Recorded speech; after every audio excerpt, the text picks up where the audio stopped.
Carta aos Hebreus, capítulo 1, vamos ler até o versículo número 4. Os irmãos acharam? Vamos ler. Havendo Deus outrora falado muitas vezes e de muitas maneiras aos pais pelos profetas, nesses últimos dias nos falou pelo Filho, a quem constituiu o herdeiro de todas as coisas, pelo qual também fez o universo. Ele que é o resplendor da glória e a expressão exata do seu ser, sustentando todas as coisas pela palavra do seu poder, depois de ter feito a purificação dos pecados, assentou-se à direita da majestade nas alturas, tendo se tornado tão superior aos anjos, quanto herdou mais excelente nome do que eles. Amém. Pai, obrigado por mais este privilégio de ouvirmos Tua voz nessa manhã. É o que nos alimenta, Pai, o nosso espírito. A nossa alma, meu Deus, carece da Tua direção. Não estamos interessados em ouvir palavras, opiniões humanas, mas estamos interessados em ouvir a voz do nosso Deus. O Deus Todo-Poderoso, o único Deus que nos criou, nos salvou e nos conduz. Ó Pai, fala conosco nessa manhã. Dá-nos, Deus, atenção, dá-nos um coração grato. Ó Deus, usa a minha vida com graça, misericórdia, poder do Espírito Santo, para que eu seja o Teu canal nessa manhã e que todos nós possamos ser abençoados.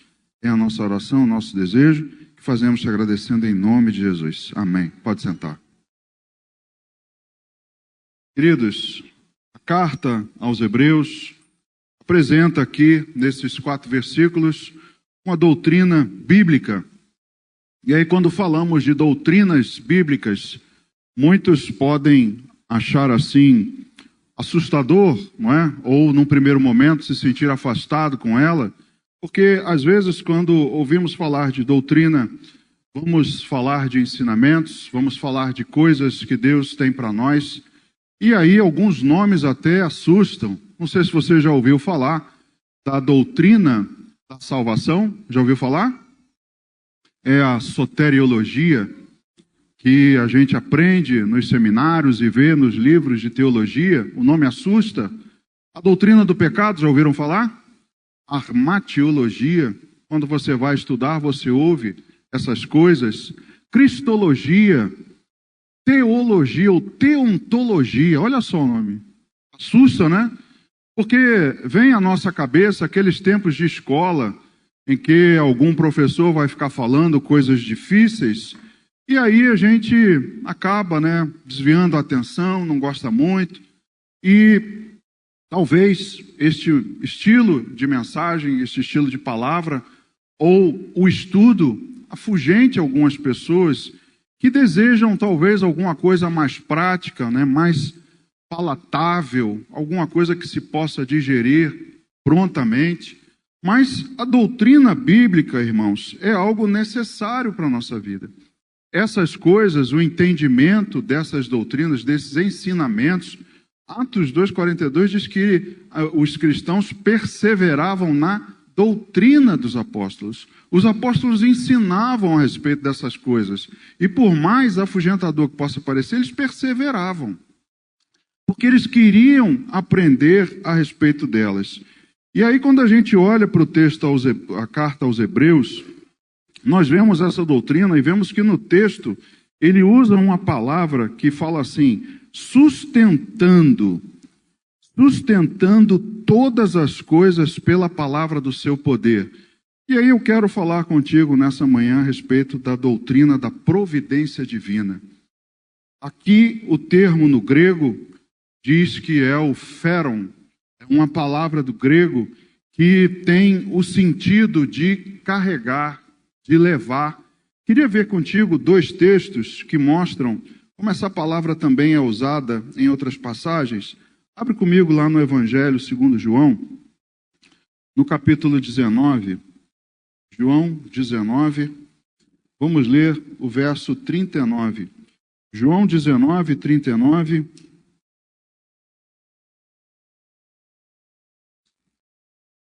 João 19, 39, diz assim: E também Nicodemos, aquele que anteriormente viera ter com Jesus à noite, foi levando. É a mesma palavra. Lá, sustentando, aqui, levando cerca de 100 libras de um composto de mirra e aloés. Agora, um pouquinho atrás, no Evangelho segundo Marcos, no capítulo 8, no versículo 22, veja só o que diz.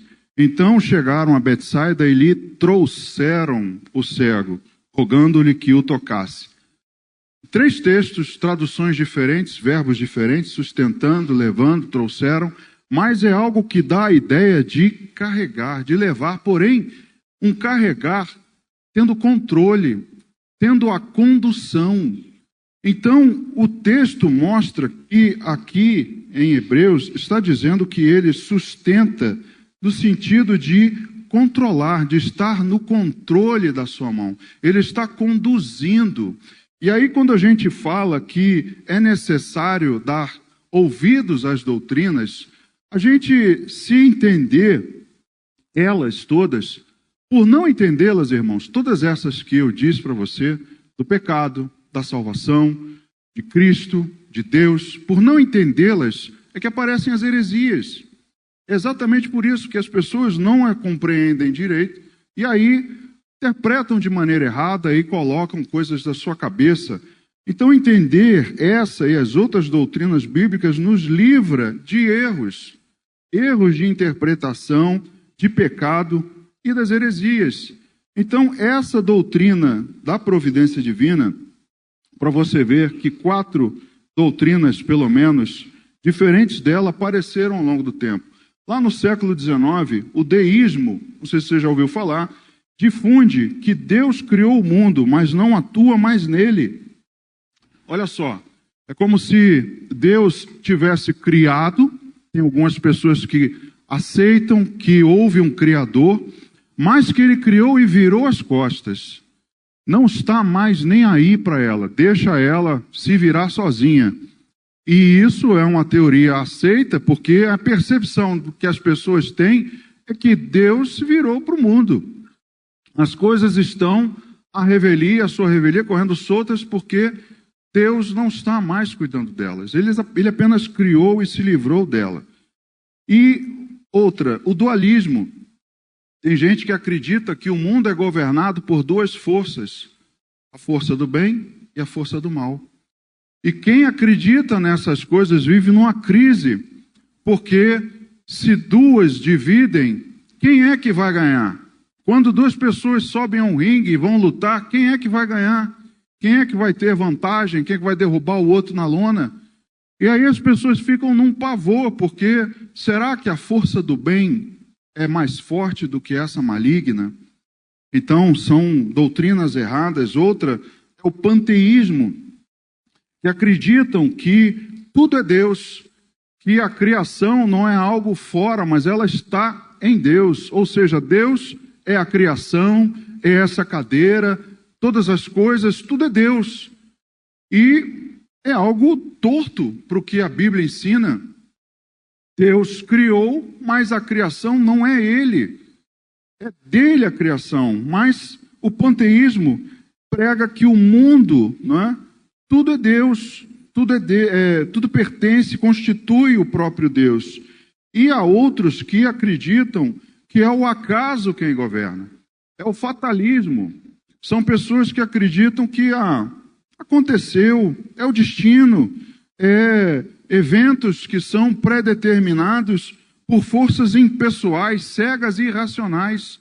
Ou seja, não há racionalidade nos acontecimentos. Tudo aconteceu porque tinha que acontecer mesmo. Foi uma fatalidade. Você já ouviu isso? As pessoas virarem para você, algo que te aconteceu. Isso foi uma fatalidade. Isso não foi Deus quem direcionou, não foi nada, foi alguma força impessoal. E até mesmo no meio evangélico, no meio cristão, há muita descrença entre os que dizem crer em Deus, porque há pessoas na igreja ou nas igrejas que dizem que há a sorte, há o destino. Você já ouviu pessoas dizendo assim? É o destino, não tem que fazer. Isso daí você deu uma tremenda sorte. Queridos, essas coisas não acontecem, não existem. São opiniões, são visões de pessoas que não compreenderam nada a respeito da providência divina. Então, no meio da igreja, até mesmo entre nós, há momentos em que nos sentimos sós. Mais uma vez trazendo na memória a mensagem do culto jovem, Venâncio pregou aqui. Tem momentos em que a gente se sente só. Tem momentos em que a gente acha assim, Deus me abandonou. Você já se sentiu assim? Deus largou de mão. Deus não está mais olhando para mim. Então, ninguém está cuidando de mim nesse momento. E a Bíblia, a palavra de Deus, nos ensina coisas na contramão disso. A direção oposta, ela mostra, está repleta de provas que Deus está cuidando, que a providência de Deus é verdadeira e atuante em todas as áreas da nossa vida. Então, queridos, a providência divina diz que Ele preserva, que Ele coopera e que Ele governa a criação. Esses três conceitos jogam por terra todas as outras que a gente ouviu. Todas as outras são lixo, porque quando Ele preserva, é que Ele sustenta, é que Ele mantém. Você está respirando? É porque Deus manteve, preservou o oxigênio nas suas narinas. Seu coração está batendo? É Deus que está preservando. Saiu o sol hoje de manhã, vai sair amanhã de manhã também. Agora é possível até prever o horário exato que o sol nasce. Isso é sustento de Deus. É Ele mantendo a criação e fazendo com que ela continue acontecendo, né? O mundo girando, a Terra em torno do Sol, os planetas na sua posição. Tudo isso é preservação de Deus. Ele coopera com a criação. Por que Ele coopera? Porque Ele está ali atuando junto com ela, usando as características dela. A chuva cai e hoje até as pessoas compreendem o processo da chuva, não é? A água cai, evapora, as nuvens ficam ali saturadas, aí cai de novo. Existe ali um processo, mas a Bíblia diz que é Ele quem dá as chuvas. Ele diz ao seu povo, eu darei as chuvas no seu tempo, a temporã e a serôdia. É Ele quem dá as chuvas. Quando lá no Antigo Testamento você viu os momentos de seca, de fome, era por ação de Deus. Então Deus, existe um processo compreendido pela ciência, sim, mas a Bíblia diz que é Deus quem dá.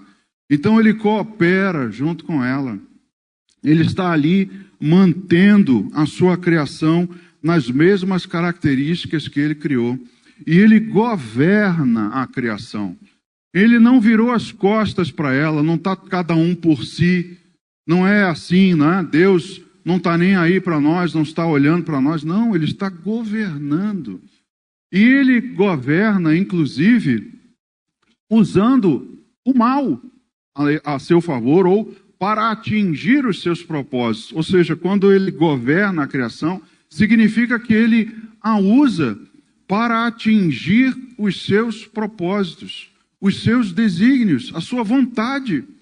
Quando nós olhamos lá no Antigo Testamento o texto de José, José foi lançado numa cova por quem?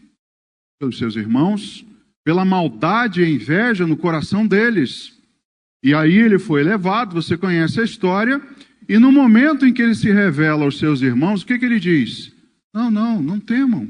Ele diz, Deus é quem me trouxe aqui na frente de vocês, para que fosse possível o cuidado, o alimento, né, com o povo dele. Então, José tem uma visão diferente. Ele compreende que Deus usou a situação para cumprir, atingir o seu objetivo, que era cuidar do povo dele. Por isso que nós dizemos que Deus é o único que pode transformar maldição em bênção. Alguém fez alguma coisa má para mim. Querido, Deus transforma. Deus redunda em bênção. Então Ele governa todas as coisas. Pode parecer para muitos que Ele não está nem aí, mas Ele está governando. Então, quando nós olhamos para a doutrina de Deus, a doutrina da providência, nós passamos a compreender muitas coisas. Queria ver contigo, nessa manhã, 3 pontos que eu separei, para que a gente jogue por terra, se livre um pouco, né, desse engano que o mundo tenta colocar sobre nós. Primeiro, é a providência de Deus sobre a criação. Já falei um pouco dela aqui, e disse que Deus sustenta todas as coisas, amém? Quando você olha para o cosmos, você olha para o universo, quando você se dá o trabalho de olhar para o céu, para nós é um pouco mais difícil do que para eles naquela época, não tinha poluição, o céu era muito lindo, muito brilhante. Quem vai para a roça, quem de vez em quando vai para o campo, né, não tem tanta poluição, e olha para o céu, se deslumbra.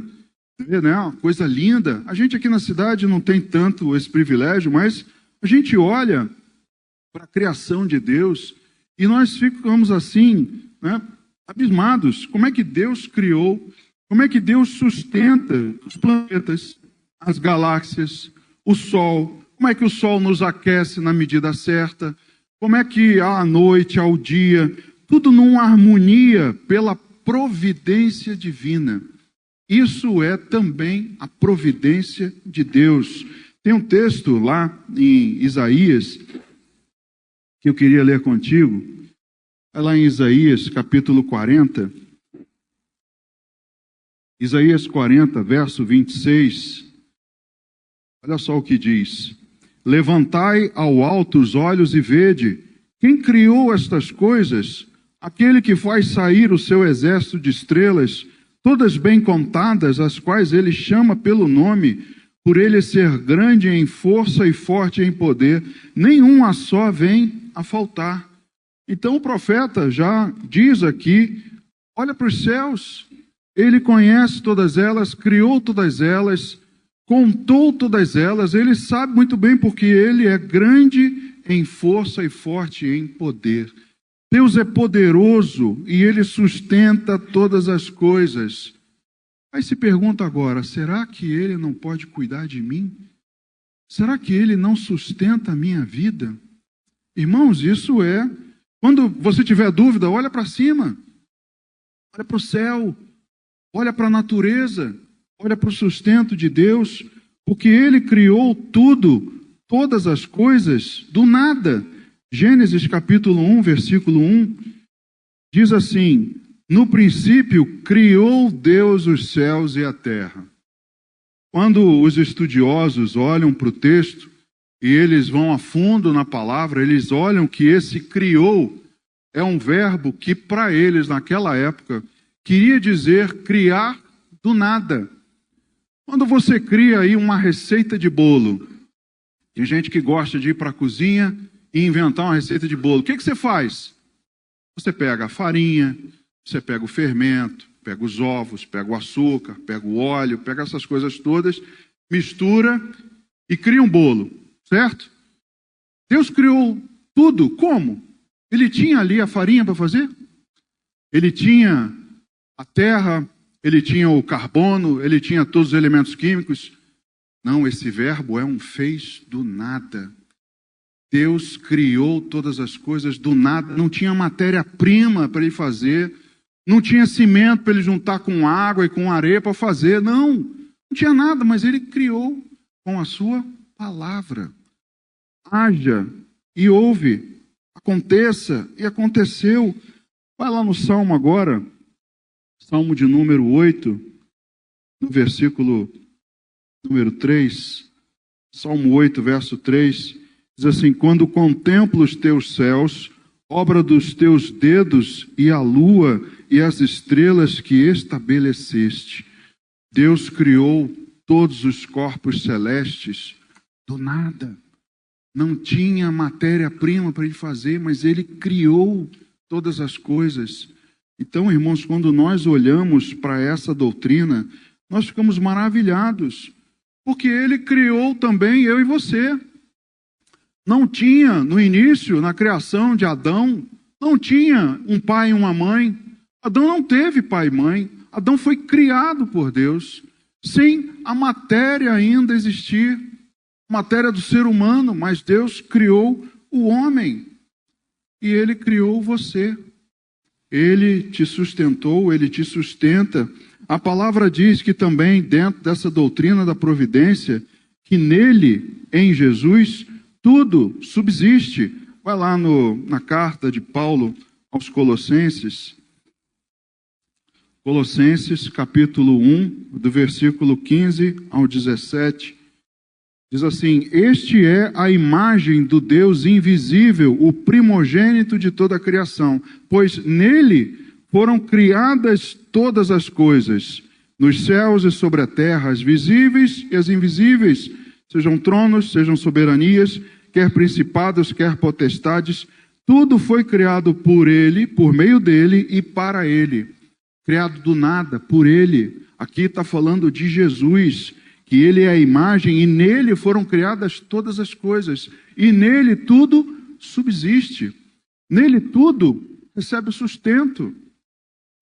Nele nós recebemos o sustento, o alimento necessário. Ele diz, sem mim nada podeis fazer. Então, se nós estamos nele, se nós somos os seus servos, se nós nos rendemos a ele, ele nos sustenta. É lógico que a providência divina sustenta a criação e tudo mais, mesmo sem a pessoa se render ao conhecimento de Deus. É como nós chamamos de a graça comum. A graça comum está sobre toda a humanidade, sobre os bons e maus. Quando ele diz, o céu nasce sobre justos e injustos, a chuva cai sobre eles também. Isso é a graça comum. Um ímpio pode desfrutar de uma bela paisagem, olhar para o céu e ver, né, os astros, como um cristão pode. Que isso é a graça comum. Então, essa providência divina é sobre toda a criação. Porém, sobre aqueles que são seus, ele tem um cuidado especial. Porque esses resolveram entregar na mão dele. É interessante entender a providência de Deus, porque ele nos deu um papel importante do livre-arbítrio, da vontade, manifestar o desejo. Senhor, eu entrego nas tuas mãos o meu destino. Eu entrego nas tuas mãos a minha vida, Senhor, cuida de mim. Então, a lua, os planetas, tudo não estão lá por acaso. Você não está aqui nessa manhã por acaso. O pastor Paulo gosta de mencionar, não é? Você resolveu vir ao culto. Não. Deus moveu o seu coração para você vir ao culto. Você não está aqui por acaso, você não se rendeu a ele por acaso. Nós, quando entendemos a providência de Deus, nós olhamos as coisas de uma outra ótica. Porque Deus tem o controle de tudo. Deus tem o controle de todos os fenômenos naturais. Vai lá comigo no livro de Josué. Veja que coisa tremenda Deus fez. Josué, no capítulo 10. Josué 10, do verso 12 ao 14. 12 ao 14, olha só. Então Josué falou ao Senhor no dia em que o Senhor entregou os amorreus nas mãos dos filhos de Israel e disse na presença dos israelitas: Sol, detente em Gibeão, e tu, lua, no vale de Aijalon. E o sol se deteve, e a lua parou, até que o povo se vingou de seus inimigos. Não está isto escrito no livro dos justos? O sol, pois, se deteve no meio do céu, e não se apressou a pôr-se quase um dia inteiro. Não houve dia semelhante a este, nem antes nem depois dele, tendo o Senhor assim atendido à voz de um homem, porque o Senhor pelejava por Israel. Deus é o único capaz e com interesse sobre o seu povo para mover céus e terra em seu favor. Nesse momento aqui, Josué pediu alguma coisa assim incrível, pediu um negócio extremo. Senhor, detenha o sol, lua, se detenha, para que a gente consiga fazer aquilo que Deus nos mandou fazer, para seguir com o propósito do Senhor. E Deus atendeu a voz de um homem, apenas dele. Deus parou o sol e Deus parou a lua. Nunca jamais na história isso aconteceu, nem vai voltar a acontecer. Por quê? Deus move céus e terra pela vontade dos seus filhos. Como eu disse, ele movimenta, ele governa as coisas para elas cumprirem com os propósitos dele. E aí hoje nós vemos os fenômenos naturais cada vez mais severos, cada vez piores. É claro que tem influência do homem sobre isso. É claro que essas coisas acontecem por nossa causa. Mas Deus, hoje, via de regra, não interfere no fenômeno natural. Deus, via de regra, não impede que um furacão chegue à Flórida, não impede que uma tormenta severa atinja o Rio de Janeiro. Via de regra, ele não interfere. Mas ele pode fazer? Pode. Nós vimos aqui a prova. Ele fez.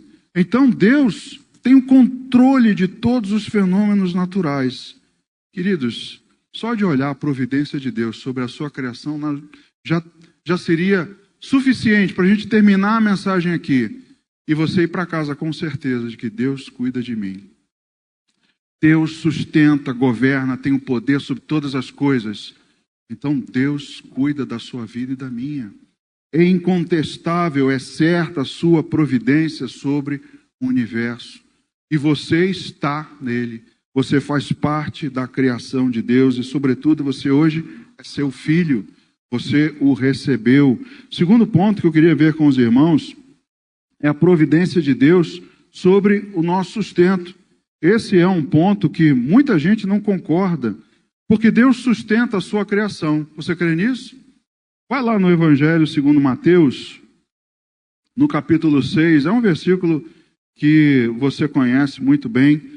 Lá no Sermão do Monte, Jesus está ensinando as pessoas a não ficarem ansiosas, não se preocuparem com o que vão comer, com o que vão vestir. Em Mateus capítulo 6, do versículo 25 ao 34, diz assim: por isso vos digo, não andeis ansiosos pela vossa vida, quanto ao que haveis de comer ou beber, nem pelo vosso corpo, quanto ao que haveis de vestir.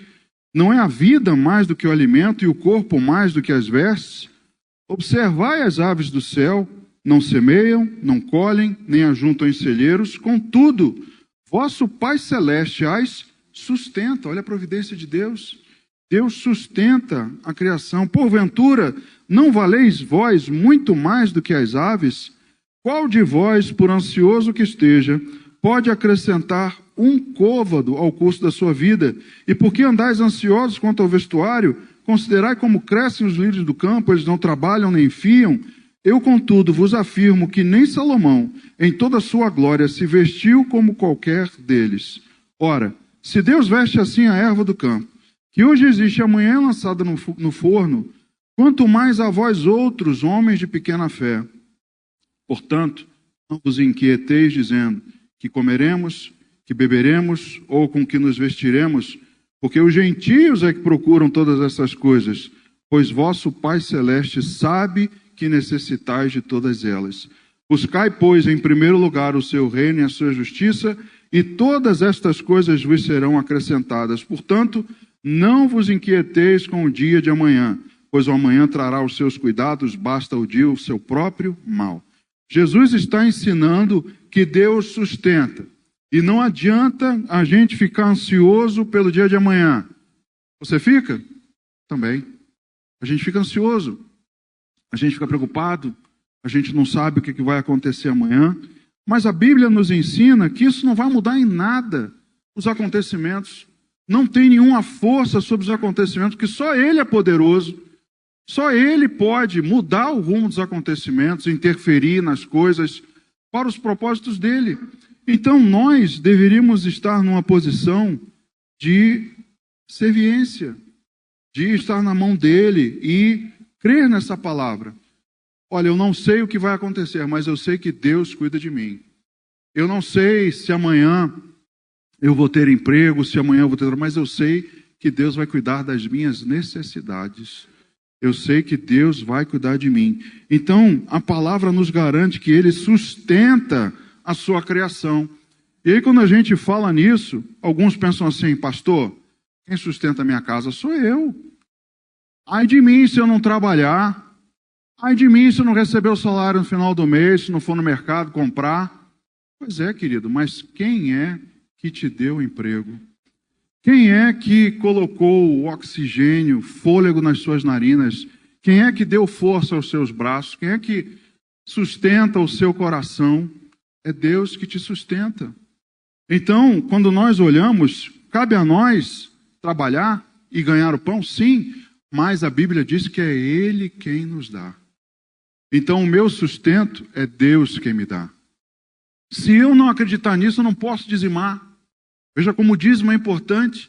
Se eu não entender que é Deus quem me deu o emprego, que é Deus quem me mantém lá, que é Deus quem me dá, não é? A consciência, a inteligência, a vontade, o vigor. Se eu não entender que é Ele quem me dá, eu não posso dizimar. Porque aí o princípio do dízimo está corrompido. Eu ganhei sem a ajuda dele e estou doando. Eu estou ajudando a Ele. Não. Você não está ajudando, porque Ele já te deu, e você só devolve o dízimo. O resto Ele deixa na sua mão, mas é Ele quem te sustenta. É Ele quem faz você poder trabalhar. Então Ele nos deu um sistema ordenado, autossustentável, para que não faltasse alimento. A gente estraga esse sistema. A gente, o homem, com o seu progresso, com as suas ações, acabam trazendo problemas. E aí as coisas meio que não estão mais tão ordenadas, não estão mais tão equilibradas, mas a Bíblia diz que Ele é que nos deu, Ele quem criou um sistema autossustentável. Vai lá no Salmo número 104, Salmo número 104, no versículo 14 e 15. Salmo 104, verso 14. Ele diz: fazes crescer a relva para os animais e as plantas para o serviço do homem, de sorte que da terra tire o seu pão. O vinho que alegra o coração do homem, o azeite que lhe dá brilho ao rosto e o alimento que lhe sustém as forças. Avigoram-se as árvores do Senhor e os cedros do Líbano que ele plantou. Então Deus é quem dá, Deus é quem faz crescer, Deus é quem sustenta. Os alimentos estão aí porque Deus permitiu que estivessem. Deus deu todas essas condições. Terra, ela permanece do jeito que ela é. As chuvas caem do jeito que elas sempre caem. Na mesma concentração, né? No mesmo jeito. Tudo ordenado para que as coisas pudessem existir, para que pudesse ser possível a colheita. Então Deus sustenta, criou tudo. Nada foi criado sem que houvesse um sustento. Deus não fez, não é, uma criação que não pudesse manter. Ainda no mesmo Salmo, do versículo 8 em diante, diz assim: elevaram-se os montes, desceram os vales até o lugar que lhes havia preparado, puseste as águas divisa que não ultrapassarão, para que não tornem a cobrir a terra. Tu fazes rebentar fontes no vale, cujas águas correm entre os montes, dão de beber a todos os animais do campo. Os jumentos selvagens matam a sua sede, junto delas tem aves do céu o seu pouso, e por entre a ramagem desferem o seu canto. Do alto de tua morada regas os montes, a terra farta-se de tuas obras. O 14 e o 15 a gente leu. 16, avigoram-se as árvores do Senhor e os cedros do Líbano que ele plantou, em que as aves fazem seus ninhos. Quanto à cegonha, a sua casa é nos ciprestes. Os altos montes são das cabras montezinhas, e as rochas o refúgio dos arganazes. Fez a lua marcar o tempo, o sol conhece a hora do seu ocaso. Dispões as trevas e vem a noite, no qual vagueiam os animais da selva. Os leõezinhos rugem pela presa e buscam de Deus o sustento. Em vindo o sol, eles se recolhem e se acomodam nos seus covis. Sai o homem para o seu trabalho e para o seu encargo até a tarde. Que variedade, Senhor, nas tuas obras! Todas com sabedoria as fizeste, cheia está a terra das tuas riquezas. Nesses versículos, o salmista mostra como Deus criou as coisas, como elas acontecem. E aqui você viu que o homem sai para o seu trabalho. Você sai para o seu trabalho porque Deus te sustenta. Você consegue chegar no seu trabalho porque Deus te sustenta. Você é um bom profissional porque Deus te sustenta. Então Deus cuida de todas as coisas. Nós vimos aqui vários que não se preocupam com o dia de amanhã. Os leõezinhos, as aves, nada deles, nenhum deles se preocupa se amanhã vai ter o alimento, porque Deus sustenta. Se o homem não estragar, se o homem não interferir, não desmatar, não queimar, as coisas vão acontecer e os animais não vão se preocupar com o dia de amanhã. Então Deus é um Deus bom, é um Deus que sustenta. Mesmo nos momentos mais difíceis, Deus mantém sua promessa, como Ele fez com o maná. Mesmo se você estiver num lugar em que não haja possibilidade de produção, Deus vai mandar o maná. Estamos num deserto, num lugar em que não tem água, Deus vai brotar a água da rocha. Porque Deus tem um compromisso com a sua criação de sustentar. Deus tem um compromisso com você que é dele, de que as suas necessidades sejam atendidas. Davi disse, já fui moço, agora sou velho, mas jamais vi um justo desamparado, nem o seu filho mendigar o pão. Então Deus sustenta cada um de nós. Sua providência é evidente, inclusive nas tribulações, nos momentos difíceis, Deus está ali. Deus está sustentando, Deus não te largou, não virou as costas. Então nosso trabalho, nosso vigor, nosso alimento, o ar que a gente respira, tudo, absolutamente tudo é Deus quem providencia. Entenda isso nessa manhã. Deus cuida de você. Deus te mantém. Deus está governando. O último ponto que eu queria ver com os irmãos é a providência de Deus sobre a nossa salvação. Deus, depois que o homem resolveu errar, desobedecer e o pecado entrar no mundo, Deus colocou em prática o seu plano de salvação. E Deus governa também sobre esse plano. Ele também sustenta esse plano de salvação. E apesar dele estar governando, ele não é responsável pelo mal e pelo pecado. Não foi Deus quem criou o mal e o pecado, mas pela sua criação o mal entrou. E ele sabe, ele estava consciente disso. Ele não sabe de todas as coisas? Sabe. Ele não foi pego de surpresa. Sabia que o mal ia entrar, que o homem estava condenado à morte, mas mesmo assim, Deus foi fiel ao seu plano de salvação. Mesmo assim, ele usa todas essas coisas para o nosso bem, para que os seus objetivos sejam alcançados. Mesmo assim, ele foi atrás de nós, da ovelha perdida. Nós estávamos desgarrados. Lucas 19:10 diz que o Filho do Homem veio buscar e salvar o perdido. Eu e você estávamos perdidos ao nosso próprio caminho, à nossa própria intuição, à nossa própria vontade.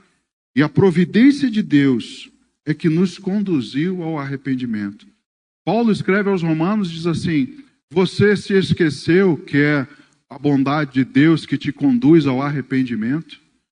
A gente não pode dizer assim, eu me arrependi porque eu sou um cara bom. Não, até nisso foi a bondade de Deus que te conduziu.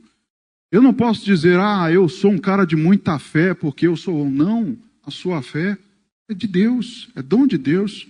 A Bíblia diz que Jesus é o autor e consumador da nossa fé. Nada nós criamos a não ser o mal. A única coisa que o homem é capaz de criar é a maldade. E a maldade do ser humano nós temos visto que não tem limites. Então, foi a providência de Deus que nos conduziu ao arrependimento. Quando você olha o texto lá na carta de Paulo a Filemon, a gente conhece a história de Onésimo, que estava fugindo de Filemon e acabou na mesma prisão que Paulo. E aí Paulo escreve a Filemon a respeito dele, dizendo, olha, recebe porque ele se arrependeu. Recebe porque ele mudou. Tudo isso convergiu para que ele pudesse conhecer a palavra de Deus. Quando a gente olha lá para o texto no livro de Atos, a gente vê que o carcereiro que foi encarregado de cuidar de Paulo e Silas, ele acabou conhecendo a palavra de Deus. Ele e sua casa foram salvos. Providência de Deus. E aí eu te pergunto, irmãos, como foi a sua conversão? O que Deus providenciou? Como Deus fez convergir todas as coisas para que você conhecesse a sua palavra. A minha, eu fui trabalhar numa fábrica em que 90% dos funcionários eram evangélicos. Era impossível você não conviver com alguém evangélico. Era impossível você não ouvir a respeito da salvação. Comecei a namorar uma menina que é evangélica até hoje. E aí, Deus vai conduzindo você, porque Deus coloca no seu caminho a palavra de salvação. Então, Ele cuida, Ele sustenta também o seu plano de salvação. O Espírito Santo é quem age nos nossos corações para o arrependimento. E Deus não deixa ninguém fora. Deus sempre coloca alguém no nosso caminho para ouvirmos a palavra de salvação. Então Deus providenciou tudo para que isso acontecesse. E após a sua conversão, eu tenho certeza que Ele continua com a sua providência sobre mim, sobre você, sobre esse ministério, sobre o ministério de cada um dos irmãos, porque Ele também cuida daquilo que Ele criou. Jesus disse: as portas do inferno não prevalecerão contra a minha igreja, porque Ele criou a igreja. E Ele sustenta, Ele mantém, Ele governa e Ele cuida do seu povo. Queria ver contigo 3 últimos textos para a gente encerrar. Vai lá no livro de Levítico. Levítico capítulo 20, versículo 8. Levítico 20, verso 8, diz assim: guardai os meus estatutos e cumpri-os, eu sou o Senhor que vos santifico. Na sua caminhada, após a sua conversão, você começa um processo de santificação. E é você quem faz? É o pastor quem faz? Não, é Deus quem te santifica. Por quê? Porque Ele continua sustentando a sua igreja. Ele continua sustentando a sua vida após a sua conversão. Vai lá no Evangelho de João, mais uma vez. João, capítulo 17. João 17, do verso 17 ao 19. Santifica-os na verdade, a tua palavra é a verdade. Assim como tu me enviaste ao mundo, também eu os enviei ao mundo. E a favor deles eu me santifico a mim mesmo, para que eles também sejam santificados na verdade. Mais uma vez, Jesus ensinando que é Deus quem nos santifica, e nos santifica na verdade. E por último, a segunda carta de Paulo a Timóteo, último versículo dessa manhã. Se os irmãos do louvor quiserem subir, já podem vir. Segunda carta a Timóteo, no capítulo 2, verso 20 e 21, diz assim: ora, numa grande casa não há somente utensílios de ouro e de prata, há também de madeira e de barro, alguns para honra, outros, porém, para desonra. Assim, pois, se alguém a si mesmo se purificar destes erros, será utensílio para honra, santificado e útil ao seu possuidor, estando preparado para toda boa obra. Isso nos mostra que sem santificação não podemos ser úteis ao nosso possuidor. Só sou útil na mão dele se eu me santificar, me livrar desses erros, ser um utensílio, não é? De honra, não de desonra. Então, irmãos, é Deus quem te santifica, é Deus quem cuida de você. E aí Deus te usa. Usa para quê? Para cuidar da santificação de outros. É um processo que não tem fim, porque Deus continua cuidando da sua igreja. Continua cuidando de tudo. Então creia que Deus está cuidando de você. Creia que aquilo que você tem passado, aquele seu problema, tudo que te acontece, é Deus quem tem cuidado de você, que Ele está governando, e Ele vai mover todas as coisas para que o seu propósito seja cumprido. Não se esqueça que você não está só e abandonado. Deus é quem cuida de você. Amém? Vamos ficar de pé, vamos orar.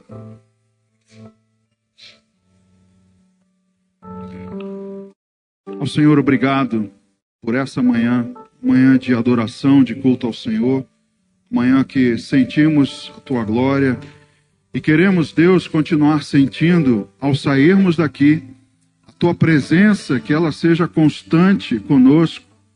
Oh, meu Deus, e também sentirmos o Teu cuidado, porque aprendemos a doutrina da providência, do sustento, como lemos no início, tudo tem sido sustentado por Jesus. Todas as coisas Ele carrega nas suas mãos. Não um carregar displicente, que pode desequilibrar e cair no chão, não. Mas um carregar consciente, cuidadoso, de alguém que está tomando conta, governando, gerindo. E Ele se preocupa, meu Deus, nas coisas mais simples e normais, que muitas vezes passam despercebidas por nós, como o ar que respiramos.